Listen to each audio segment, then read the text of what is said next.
Before the story begins, one quick thing. In this story you are going to hear a very specific grammar structure many times. It sounds like this. If you had stopped, she would have arrived sooner. Or like this. If I were you, I would say nothing. These are called conditional sentences, and they do one beautiful thing. They build a world that did not happen, right next to the world that did. If you had done this, that would have happened. If things were different, everything would be different. Every time you hear if in this story followed by would or would have, that is the grammar working. You do not need to stop the story to study it. Just notice it. Feel how it sounds. Feel what it does to the meaning of the sentence. By the end of this story you will have heard it many times in real context, which is the only way grammar ever truly becomes yours. Now, the story. Nathan Reeve was 52 years old and had no significant regrets. This was, he understood, somewhat unusual. Most people his age had accumulated at least one. A road not taken, a word left unsaid, a door closed too quickly and never reopened.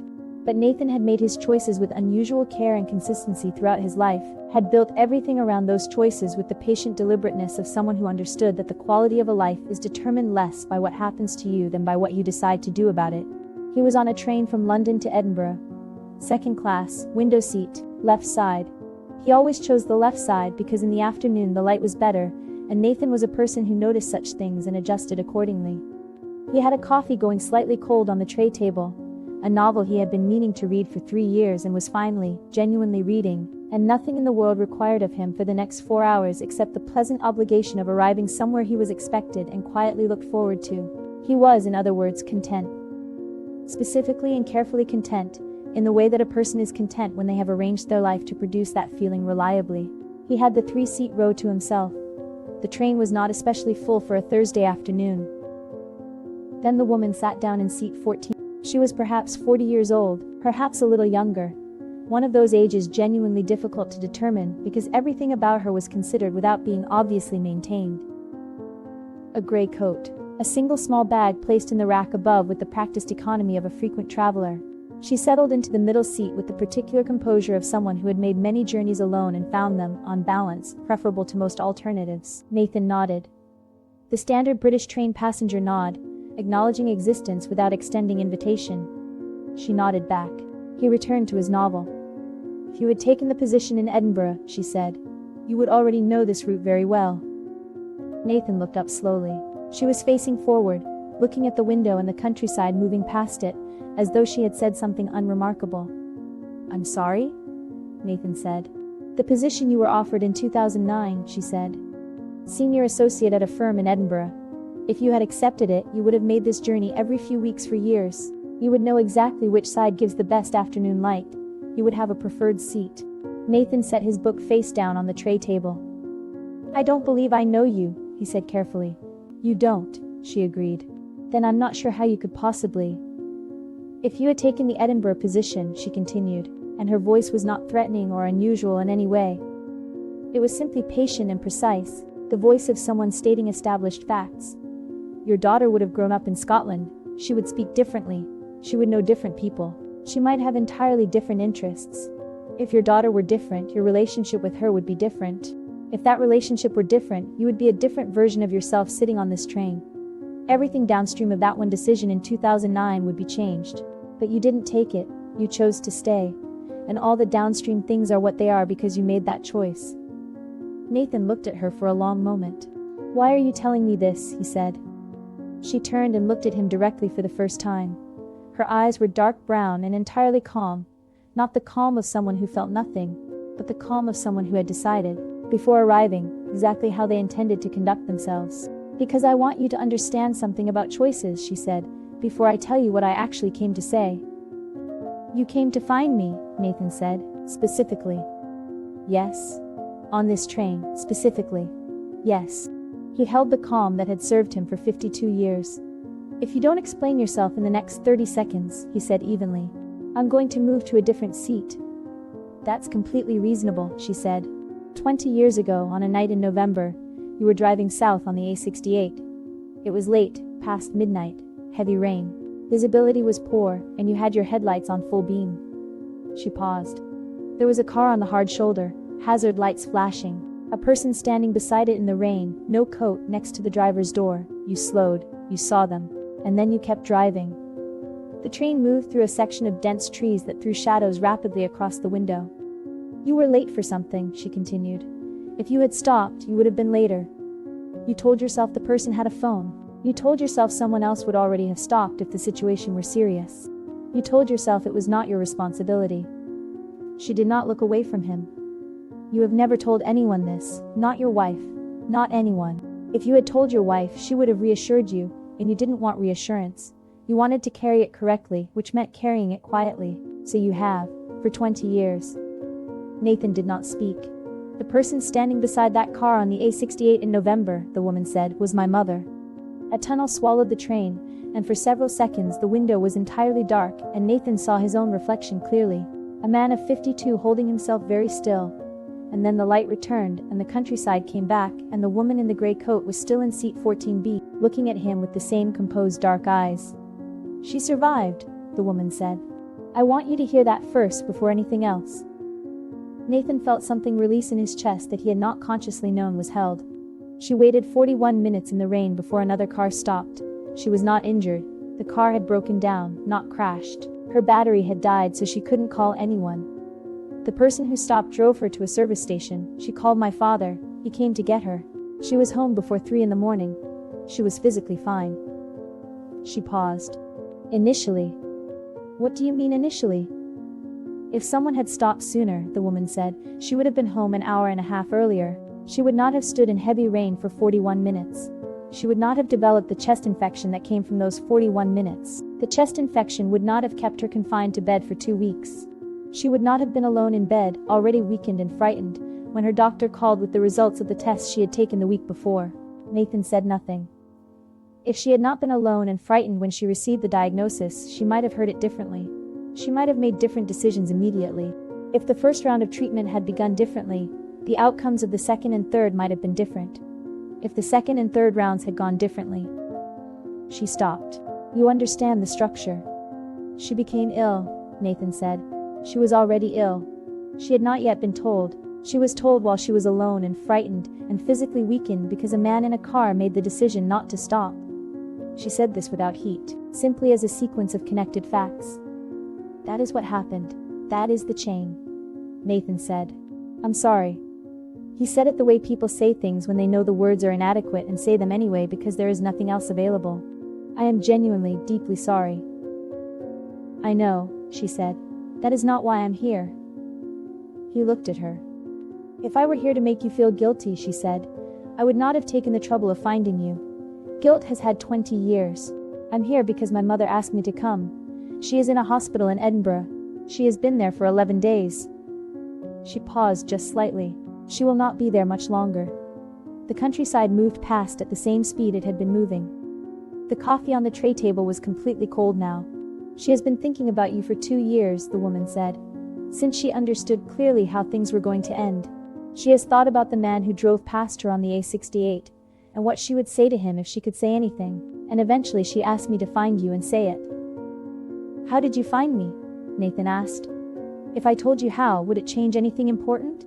He considered this. No, he said. Then let me tell you what she asked me to say. She reached into the small bag. She placed something on the tray table between them. A photograph.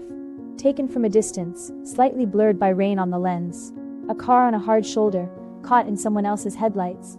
A figure beside the driver's door, turned slightly away from the camera, and at the far right edge of the frame, barely in the image at all, another car, moving. Continuing down the road away from the figure in the rain. Nathan looked at it for a long time. The person who eventually stopped had a camera, she said. People carried cameras in those days. He photographed the scene. He wasn't certain why, he told my mother. He gave her the photograph later. She kept it. She looked at it sometimes. She thought about the car driving away at the right edge of the frame. That's me, Nathan said. He was not asking. Yes. She kept a photograph of the man who drove past her.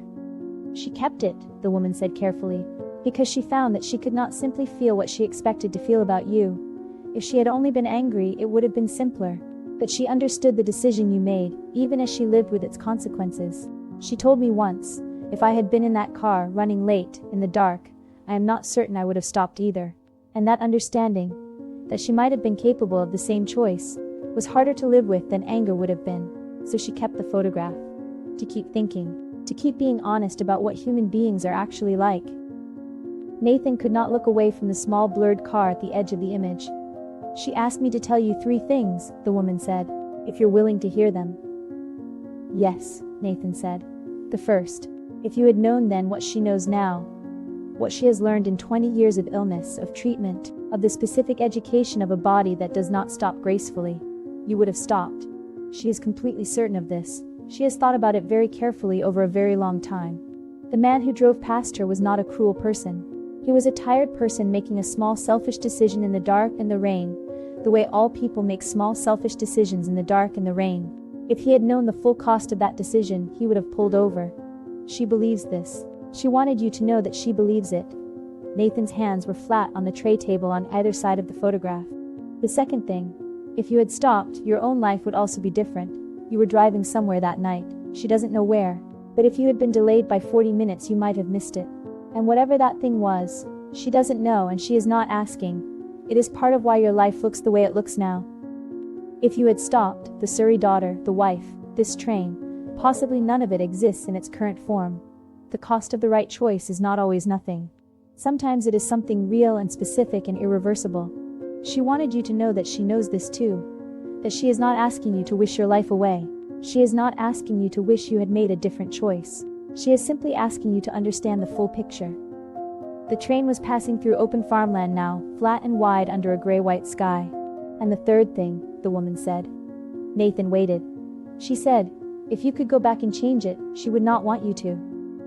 She paused, and in the pause Nathan became aware of how quiet the train was, how few people were near them. Not because what happened to her doesn't matter, it does. It has shaped every year she has lived since. But because of what she built from it. She made different decisions after that night. She moved toward things she had been afraid of. She stopped waiting for the right moment to do the things she had always meant to do. Because standing alone in the rain on the A68 had shown her with great clarity how quickly an ordinary night can become the last chance you get. If her life had been easier, if someone had stopped in the first 5 minutes and driven her home warm and safe, she might have remained the version of herself that was still waiting. She is not certain, but she believes it, and she wanted you to have that. Nathan looked at the photograph in front of him. His fingers moved to its edge without him deciding to move them. The woman reached into her bag and placed a card on the tray table beside the photograph. A hospital name. An address. A ward number. She has asked to see you if you are willing, she said. If you are not willing, I will give you nothing else, ask nothing else, and you will never hear from either of us again. She said specifically to tell you that both choices are acceptable to her. She is not doing this to put you in debt. She is doing this because she has very little time, and she would like to close the distance if you would also like that. Nathan looked at the card. If I come, he said slowly, what would I say to her? The woman considered this with the same careful patience she had brought to everything else. If I were you, she said, I would say nothing prepared. She has spent 20 years with the version of you that she imagined. Whatever you actually are will be more true than that. And she has always chosen true over comfortable. Whatever arrives when you are sitting beside her will be the right thing if you let it. She began to move toward the aisle. What is her name? Nathan said. You haven't told me her name. The woman paused. Something shifted in her expression. The first genuine shift in the entire conversation. Something that was not quite a smile and not quite grief but contained both. Ellen, she said. Her name is Ellen. She said you would not know it. She said to tell you specifically so that she could become a person to you. Not a figure standing on the side of a road in your memory. A person with a name, sitting in a hospital in Edinburgh, who would like to see you if you would like to come. And yours? Anna? She moved into the aisle and walked toward the rear of the train. Nathan did not watch her go. He sat with the photograph between his hands and the card on the tray table, and the countryside moving past at the same indifferent speed it had been moving all afternoon. He thought about the chain of events that the woman had described. Not abstractly but specifically, following each conditional branch with the careful attention of a man who had spent his life making decisions and understood the structure of consequences. If she had not stood in the rain for 41 minutes, if she had not been alone when the phone rang, if the first round had gone differently, if, and then the other chain, if he had stopped, if he had been late, if the things downstream of that lateness had not happened, If the daughter in Surrey had grown up in Edinburgh instead, and spoken differently, and known different people, and been a different version of herself. Two chains. Both real. Both true. Existing simultaneously in the specific way that only the past can hold two true things at once without resolving them. He picked up his phone. He found Anna's number from the card. He typed 2 words and pressed send. I'm coming. He put the phone down. He picked up his novel. He did not read it. He sat with the photograph and the card and the cold coffee, and watched the light move slowly across the flat farmland outside the window, and he felt, in the specific place where he had carried the weight for 20 years, the place so familiar it had become invisible, something beginning, very carefully and without announcement, to shift. Edinburgh was 35 minutes ahead. He had never been more certain of a direction in his life.